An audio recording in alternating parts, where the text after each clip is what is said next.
What's up guys, this is Hasib and welcome to another vlog. So guys, আজকে আমরা যাচ্ছি জিন্দা পার্কে। গাইজ আমার একটু ঠান্ডা লেগেছে, তোমরা একটু ম্যানেজ করে নিও। আর গাইজ জিন্দা পার্ক বলতে কিন্তু সব কিন্তু জিন্দা জিন্দা এমন না, সেখানে আমাদের চারপাশটা সুন্দর এবং সবুজে ঘেরা থাকবে। গাইজ জিন্দা পার্কটি অবস্থিত হচ্ছে পূর্বাচলের মধ্যে। আর গাইজ আমরা যাচ্ছি আবার 300 ফিট হয়ে। আর তোমরা তো জানোই 300 ফিটের রাস্তাগুলো কত সুন্দর। সো গাইজ ভিডিওটা একদম স্কিপ করবে না, আর গাইজ ভিডিওটা কোনো টেনে টেনে দেখবে না। So guys let's get start the video.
So everyone, এইমাত্র আমরা জিন্দা পার্কে আসলাম।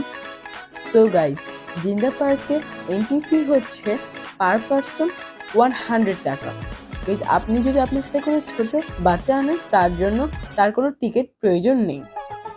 গাইজ ভিতরে ঢোকার সময় আমরা কিছু মাছ দেখতে পেয়েছিলাম। দেখতেই পাচ্ছেন মাছগুলো কত সুন্দর করে নিজের খাবার খাচ্ছে। অবশেষে আমরা পার্কের ভিতরে এন্ট্রি করেই ফেললাম। দেখতেই পাচ্ছ আমাদের এই সামনে কত সুন্দর একটি ফুটবল খেলার মাঠ। গাইজ আমি মাঠটা দেখে বিশেষ করে অবাক হয়ে গিয়েছি, এত সুন্দর মাঠ দেখে। গাইজ মাঠের পাশে ছিল একটি আঙ্কেলের একটি দোকান, যেখানে উনি অনেক সুন্দর পুঁতির মালা বিক্রি করছে। এই মালাগুলো কিন্তু মেয়েদের জন্য অনেক আকর্ষণীয় একটি জিনিস। গাইজ অবশেষে আমরা হাঁটতে হাঁটতে এখানে লেখা দেখতে পেলাম, এখানে কোনো ডাস্টবিন ছাড়া ময়লা ফেলা যাবে না। আর গাইজ আমার আম্মু কিছুক্ষণ পরে আমার হাতে একটি সুন্দর একটি হলুদ কালার লেস চিপস ধরিয়ে দিয়েছিল। সো গাইজ আমি লেস চিপসটা হাতে নিয়ে ঘুরছিলাম এবং দেখতে পেলাম এখানে একটি রুম আছে, যেখানে আমাদের মিউজিকের সব ইনস্ট্রুমেন্ট রাখা ছিল। সো গাইজ টুক করে ভিতরে আমি ঢুকে গেলাম। গাইজ ভিতরে হাঁটতে হাঁটতে আমার একটু ভয় লাগছিল, কারণ রাসেল ভাইপা জানি কোথা থেকে এসে কামড় বসিয়ে দেয়। গাইজ আমি আশপাশটা ভালো করে তাকাচ্ছিলাম এবং নিরাপদে হাঁটছিলাম। গাইজ সত্যি বলতে এখানে কোনো রাসেল ভাইপার ছিল না। সো গাইজ হাঁটতে হাঁটতে চলে আসলাম একটি সুন্দর জায়গায়। সো গাইজ এটার পাশে ছিল একটি পুকুর। আর গাইজ পুকুরে একটা ব্রিজ ছিল, যে ব্রিজটা খুবই নড়াচড়া করছিল। আর গাইজ মনে হচ্ছিল আমি ব্রিজ থেকে এখনই পড়ে যাব। গাইজ আমার পরিবারের অনেকেই কিন্তু ব্রিজে উঠতে ভয় পেয়েছিল, বিশেষ করে আমি নিজেও অনেক ভয় পেয়েছি এই ব্রিজে উঠতে। তাহলে চলো তোমাদেরকে সেই অসাধারণ ব্রিজটা দেখিয়ে আনি। সো গাইজ এটাই সেই ব্রিজ। গাইজ ব্রিজটাতে উঠতে আমি অনেক ভয় পাচ্ছিলাম, কারণ এখান দিয়ে আমার আপু ব্রিজে উঠতে একটু পড়ে যেতে নিয়েছিল। তারপর আমি মনে সাহস নিয়ে হাসতে হাসতে হাঁটছিলাম। গাইজ আমি কিন্তু মনে আমার খুবই ভয় ছিল। আর গাইজ ব্রিজ থেকে পারাপার হওয়ার পরে আমাদের এই চারপাশটা দেখো কতই না সুন্দর। আর কি এখানে কিন্তু আমার একটা ছোট্ট ভাই কি সুন্দর করে পায়ের উপর পা দিয়ে বসে কাউকে যেন দেখছিল।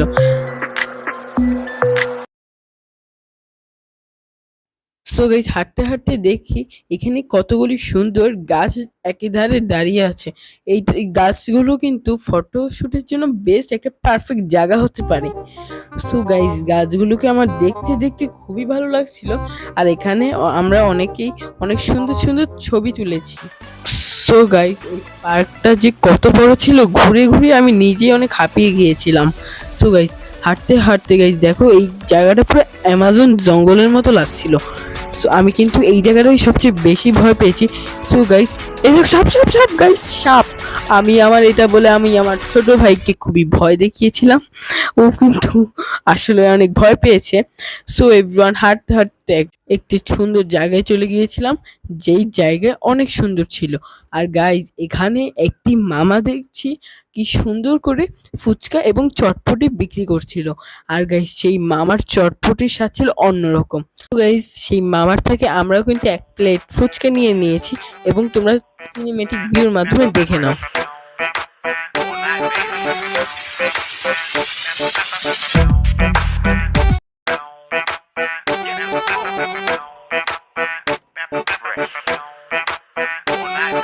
সো গাইজ অবশেষে লাইব্রেরি দেখছো, অনেক সুন্দর এই লাইব্রেরি এবং অনেক বড়। গাইজ শুনেছি লাইব্রেরিটা কিন্তু অনেক সুন্দর। গাইজ অনেক রাত হয়ে গিয়েছিল, সো তার জন্য আমরা বাসা চলে যাচ্ছি। গাইজ বাসে যেতে যেতে দেখি আমাদের 320 রাস্তাগুলো যে কত সুন্দর। গাইজ চারদিকে লাইট অনেক সুন্দর ছিল। সো গাইজ এই মাত্রই আমি বাসায় আসলাম। গাইজ আই হোপ তোমাদেরকে আমি পুরো জিন্দা পার্কটা সুন্দর করে ভিজিট করে দেখিয়েছি।